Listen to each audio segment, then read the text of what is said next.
Chapter 9. Simone woke to find Rama sitting up in bed, saying something about Ripley. At least, he thought it was about Ripley. The cobwebs in his head were so thick it was difficult to say. Talking in his sleep, Simone thought. Again. Rama had done it almost every night. Except he wasn't slurring his words this time. He was speaking quickly and precisely. And as the reporter listened, he realized someone was answering. It was Vriess. "You ask me?" said the little man. "It's about time. Let's get it over with." "My sentiments exactly," said Rama, pulling aside his covers. "I'll see you in a moment." "What's going on?" Simone asked. "We've got company," said Rama, reaching for the pants hanging from a nearby hook and pulling them on with some urgency. "Stay here. I'll let you know when it's safe to come out." He should know me better than that, Simone thought. You tell me to stay somewhere, I'm leaving the first chance I get. He waited until Rama opened the door and left the room. Then he got out of bed, poked his head into the corridor, and saw which way the engineer was headed. Towards the cockpit, apparently. Simone gathered his clothes, pulled them on, and followed. When he opened the door to the cockpit, 3 people turned to look at him. None of them seemed especially pleased to see him. "What the hell are you doing here?" asked Vriess. "You should have stayed in the room," said Rama, glancing up from an instrument bank aft of the pilot's seat. Simone took it upon himself to peer over Bolero's shoulder. He could see a red blip moving from the upper right to the lower left on the screen of her central monitor. "What's that?" he asked. "A ship?" "That's right," said Bolero, though her attention was clearly focused on her monitors. "Friendly?" he wondered. "Not likely," she told him matter-of-factly. He felt a chill crawl his spine. "What do they want from us?" Bolero swiveled in her chair to face a different section of her instrument panel. "Well, that's the question, isn't it?" Not very helpful, Simone thought, but then he didn't think helpful was what she was going for. "Anyway," he said, "it's okay if they're not friendly, right? We have defenses?" "Some," Bolero confirmed. "Of course, the best defense would be to hightail it out of here." "So we're going to run?" Simone asked. It was only after he drew a disapproving look from Vriess that he realized how disparaging it sounded. "I mean, not that there's anything wrong with it." Bolero didn't respond. She just kept scrutinizing her monitors, her dark green eyes flickering from one to the other. But she wasn't running. That much was clear, even to Simone. "What the hell's going on?" he asked. Rama looked up at him, his expression one of annoyance. "Do me a favor," he said, "and shut up, will you? We're a little busy, in case you hadn't noticed." "Sorry," said Simone. But he wasn't sorry. Whatever was going on had something to do with all the secrecy lately. That was pretty obvious, and he was determined to know what it was. All the warning call got, as she inspected a worn power coupling in the cargo bay, was a jolt that nearly knocked her off her feet. Then the bay doors snapped open like a pair of giant jaws, which was insane because it was supposed to be a vacuum out there beyond them. and a squadron of black masked figures swarmed through the gap. "Shit," she said beneath her breath. There was no time for her to find a shock rifle, so she grabbed the nearest thing at hand, a big carbon-covered wrench. As the intruders approached her, she swung the thing in a wild arc, attempting to hold them all at bay. But they were too quick for her. Before she could swing the wrench back in the other direction, one of her adversaries closed with her and grabbed her arm. The next thing she knew, the wrench was clattering on the deck, and the bastard had her elbow jammed up hard behind her back. "Let me go!" Call growled. Her captor didn't answer. He just held her there as his companions moved past her. Opening the door that led to the ship's central corridor, they disappeared through it. "You bastard!" she said, her voice thick with frustration. "You won't get away with this!" Still no answer, not a verbal one at least. But suddenly the business end of a pistol was pressed against her skull. The message was clear. Don't move a muscle. So Call stayed where she was, silent and quiescent, and waited for events to play themselves out. From her hiding place under the tight metal grid that served as a floor in the Betty's engineering alcove, Ripley could see the intruders walk over her in their black rubber-soled boots. 2 of them, she noted, armed with shock rifles, military trained, judging by the way they're holding their weapons. If she made even the slightest sound, the intruders would realize where she was and fry her. And confined as she was, it would be impossible for her to escape. So she didn't make any sounds. She just waited until they were well past, lifted the section of grid concealing her, and set it on a neighboring section. Then she crept out of her concealment the way one of her alien forebears would have done it, silently and efficiently. And with a fire in her blood. It wasn't the scent of warm, sweet meat that drove her forward, or the need to provide host bodies for the offspring of her queen, or the instinctive joy of killing. But she felt propelled all the same. There were invaders in her territory, violating the sanctity of her chosen environment with their impurity and their insolence. Compromising my nest with their presence. And for all the humanity in her genes, she couldn't tolerate that. The intruders had stopped in front of the engineering panel, their objective either to shut down the Betty's propulsion system or start a feedback loop that would blow the ship apart. Those were the only 2 possibilities that made sense.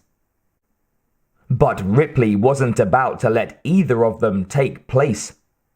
With soft, patient steps, she closed the gap between her and the intruders, who gave no indication that they were aware of her presence. After all, they had seen the door close behind them, so they had to be alone in the enclosure. It was that confidence that allowed them to focus on the engineering panel to the exclusion of almost everything else. Their first mistake, she thought. Ripley waited until she was within a few scant meters of the intruders. Then she said, in a voice untainted by the overwhelming hostility she felt, "You're on my ship." Instantly they whirled, their rifles at the ready. But by the time they fired, filling the corridor with crackling bursts of electrical energy, Ripley was nowhere to be seen. The invaders looked at each other. Clearly they were puzzled by her disappearance. But then she knew all the hiding places on the Betty, even the ones in plain sight. It would have been easy for her to give the bastards a taste of their own electrical medicine and watch their half-burned bodies twitch to death. But Ripley hadn't hunted in a long time. She had no desire to do this the easy way. Snaking suddenly across the deck behind them, she grabbed one of the invaders by his ankle and yanked. As he toppled, crying out in surprise, she swarmed over him and snapped his head back with a blow to the face. Then she rolled to the side to avoid a burner blast from his comrade. With what must have seemed like deceptive speed, Ripley launched herself at the remaining adversary. To his credit, he got off another energy discharge, though not a good one, before she slammed his skull into the surface behind him. As he hit the deck, Ripley dropped into a crouch, ready for anyone who might have entered unbeknownst to her in the last few seconds. But there was no one there. She relaxed. Then, with a last glance at the intruders, Ripley headed aft.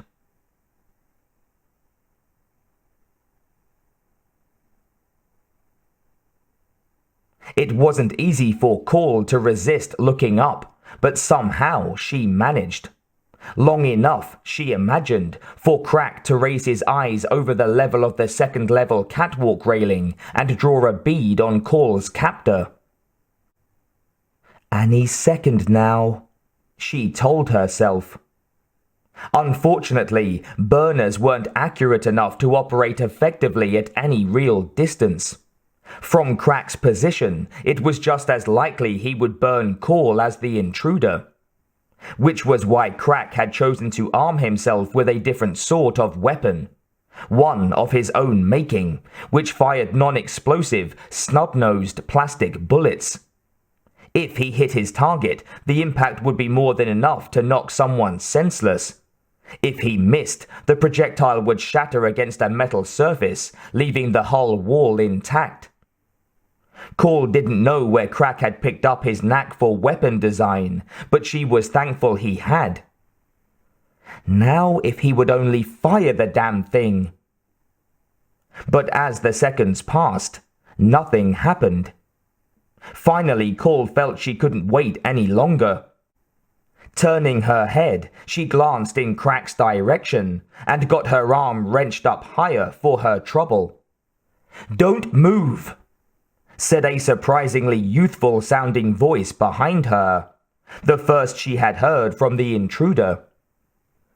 "I won't," she promised.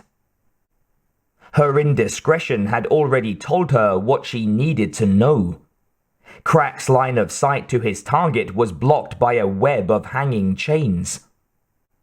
The only way he could take out the intruder was if that angle changed.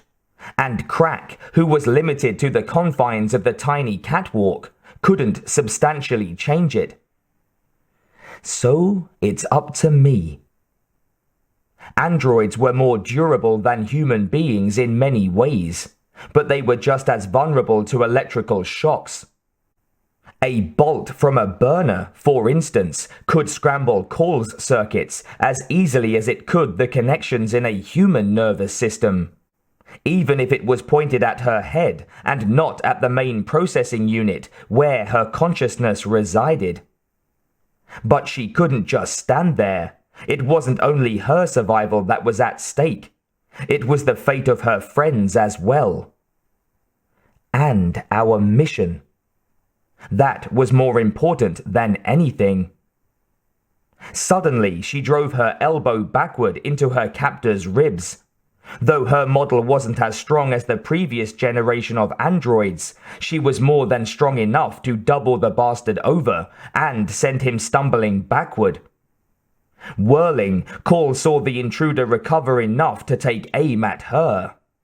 Though he clearly hadn't wished to harm her, he seemed willing enough to do it now that she was jeopardizing his mission. "Crack!" she pleaded, afraid that it would be the last conscious thought she enjoyed. But before the invader could fire, something knocked him off his feet. Seeing his weapon hit the deck, Call dove for it and rolled to face her adversary. But there was no reason for haste, it seemed. The invader lay there as still as a corpse. Looking up at Crack, Call mouthed the word Nice. Then she stuck the intruder's weapon in her belt, hid herself behind some cargo containers, and waited. Jonah had spent the last several minutes biding his time in the quarters he shared with Vriess, sitting on the bottom bunk where Vriess hated him to sit, an unlit cigar clamped between his teeth and a fully charged shock rifle cradled in his arms. He could hear the intruders nosing through the other quarters down the hall, looking for their occupants. But of course, the dickwads weren't going to find any. And if all went well, they wouldn't find Jonah either. Abruptly, he heard someone curse and smiled at the sound. Music to my ears, he thought, getting to his feet. Then he walked out of his room, the door accommodating him by sliding aside, and saw the black-garbed figures retreating in the direction of the cargo bay. They were too busy to pay much attention to him, but that would change soon enough. Moving at a leisurely pace, Jonah followed the pack down the corridor and watched them vanish through the opening at the end of it, the door closing in their wake. Without hesitation, he punched the stud in the wall that would open the door again. As it slid aside, it revealed a bunch of the intruders, one more than Jonah had followed there. The guy was gesturing for the others to follow him as he led them to a stack of containers. Jonah smiled to himself, shifted his cigar to the other side of his mouth, and then fired into the midst of the intruders. Impaled on a bolt of blue-white energy, the rearmost son of a bitch jerked and collapsed. It was then that the others noticed him standing there. Two of them dropped to their knees and began firing their burners, filling the doorway with a storm of blue energy. By that time, Jonah had withdrawn and laid his back against the intervening bulkhead. No sense mussing my hair, he thought, as he waited for the other shoe to drop. Then he heard someone cry out, maybe 2 or 3 someones in fact, and the bolts slicing through the doorway disappeared. He stuck his head into the room and reconnoitered. As he had expected, the cargo bay was strobing with a crossfire of burner bolts. Call was on one side, shooting from behind a stack of containers. The intruders, the 4 who were still standing at least, were on the other side, using what cover they could find. Ha! Lousy odds, Jonah thought with a chuckle. Though not half as lousy as they seem. Taking advantage of the intruder's preoccupation with Call, he pumped a few bolts at them. Instantly, 2 of them whirled and returned fire, forcing him to swing back out of harm's way again. But a moment later, he was back, lighting up the cargo bay with his blasts. And because of that, Call got the chance to fritz an intruder with a blast of her own. 3-1 now, Jonah told himself. But not really, because as he laid down another barrage, he saw one of the intruders turn and fire at his own comrade. A moment later, the bastard spasmed and collapsed. Treachery, thought Jonah. You gotta love it. The intruder across the bay seemed to disagree. Forgetting about Call for a moment, he fired at the traitor, which left him ridiculously vulnerable. Jonah wasn't sure whose burst took the slime ball down, his or Call's, but hell, they could argue about it later. Lowering his rifle and walking into the room, he surveyed the carnage. Only one intruder was still standing, and as Jonah looked on, the guy pulled off his headgear, revealing himself as Crack. That's a good look for you, Jonah told him. As usual, Crack withheld comment. But Call, who was emerging from her hiding place, said, We're not done here, Jonah. As if to underscore the concept, Ripley came through from the open doorway. She looked flushed, but in a good way. "How's the hunting?" Jonah asked her. "You rip anybody's head off?" Ignoring him, Ripley said, "We're secure. Let's go." And with that, she led the way through the open bay doors and into the dimly lit cavity beyond.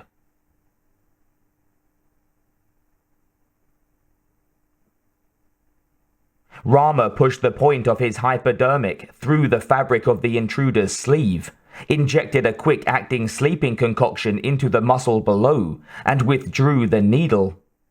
Then, placing it in a plexine bag dangling from his belt, he got up and advanced to the next unconscious figure. Ripley had assured him that whomever she encountered in the engine room would remain unconscious for a long time. However, Rama wasn't a risk-taker by nature. He didn't like leaving loose ends lying about. Which was why he had signed on with Ripley's crew in the first place. It nettled him to know there were uncertainties of which he had never been aware, and he itched to eliminate them. Anal, he thought. I know. But it was Rama's attention to detail that made him such an extraordinary engineer, even if he did say so himself. And it was that same meticulousness that had convinced Ripley to put him on her team. So, call me anal. Who gives a shit? Ripley had a bit of the obsessive about her, too. Otherwise, she couldn't have set such a brilliant trap and turned the tables on the intruders. Had they known her better, they would never have believed they could pry open the Betty's bay doors without her captain wanting them to. Kneeling beside his next patient, Rama slipped another needle free from his belt, depressed the plunger just hard enough to expel a tiny drop of liquid from the aperture, then inserted it through the intruder's shirt and into his flesh. He shuddered a little and murmured something. It sounded like, "Warn you." Rama smiled to himself. Apparently Ripley hadn't been as thorough as she thought. It was a good thing he had backed her up.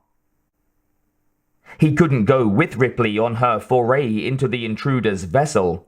That was the province of people like Jonah and Crack, to whom acts of violence came naturally. However, he would be right behind them to clean up whatever messes they left behind. Like the one waiting for Rama in the cargo bay. Whistling a selection from Beethoven, he left the engine room and headed down the corridor to his next self-imposed assignment.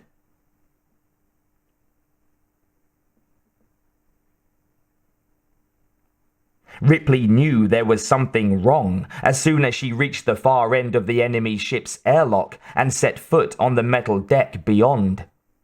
It was too quiet in the stark, unmarked enclosure in which she found herself. Too full of echoes. "What?" whispered Call, who knew Ripley as well as anybody. Ripley frowned. "There's no one here. No one alive, anyway." Jonah made a face. "Are you sure about that?" "Yes," said Ripley. Advancing to the cockpit door, which was just a few long strides away, she flung it open. Then she saw why the place was so ghostly still. The two figures in the cockpit were masked and clad in all black like their cohorts. But unlike the others, they were lifeless, slumped awkwardly in their chairs. What the hell is going on?" Jonah demanded, a rising note of anger in his voice. Ripley moved into the cockpit and pulled the mask off one of the men. He had freckles and red hair cut into a crew cut. Unless she missed her guess, he hadn't yet turned 22. She felt his carotid artery and said, "No pulse, but no bleeding either." She turned to the others. "My guess is they've been poisoned." Why? Asked Call. Then she answered her own question. If things didn't go according to plan, they didn't want to leave us anyone we could question. What about those pricks back on the Betty? Asked Jonah. Ripley shook her head. They'll be dead too. Then she followed her line of reasoning to its dark and inescapable conclusion. We've got to get out of here. Suddenly, the dead men began to sink into their seats, the redhead's skin turning dark and baggy looking. What the hell? Said Jonah, his head poked into the cockpit. Ripley didn't know how much time they had. Shoving Jonah backward, she barked, Now! Jonah didn't have to be told a third time. Neither did Call or Crack. As the four of them bolted back through the ship for the airlock, Ripley cast a glance back at the dead men, still visible through the open door of the cockpit. Men willing to die for something. She respected that. She had done it herself centuries earlier. As she entered the airlock, she wondered how long they had before the intruder's ship blew itself up. A minute? 2?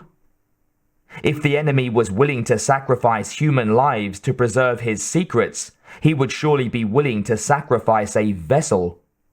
And if Ripley's ship was still attached to her when she blew, the Betty would be destroyed as well. Call! She said, once they were through the lock and into the cargo bay. Get those doors closed. She stopped at the intercom grate on the bulkhead and punched the stud that would activate it. Bolero, I need you to get us out of here as soon as the doors are shut. We're still attached to the hostile, the pilot reported. Then do something about it, Ripley snapped. Meanwhile, the bay doors had begun closing the gap between them. They would be airtight in a matter of seconds. Brace yourselves! Ripley called out, knowing that whatever Bolero did would be violent. I'm braced!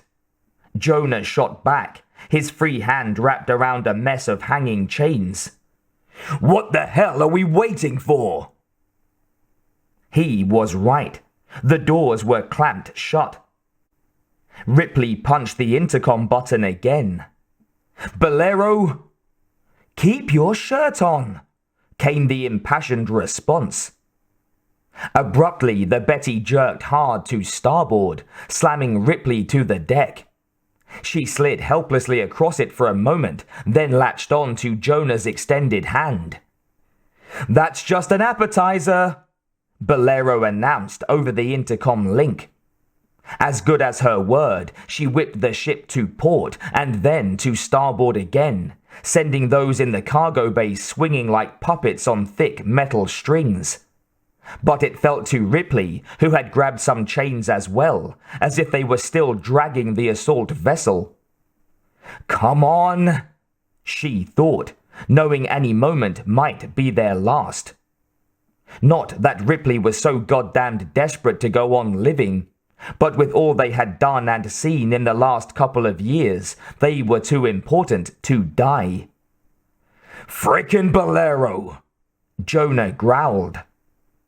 As if on cue, the ship bucked even more savagely than before, subjecting Ripley and her chain-clutching comrades to a moment of weightlessness.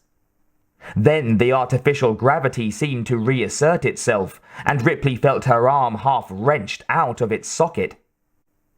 But she hung on, and her instincts told her that they had removed the assault vessel from their hindquarters.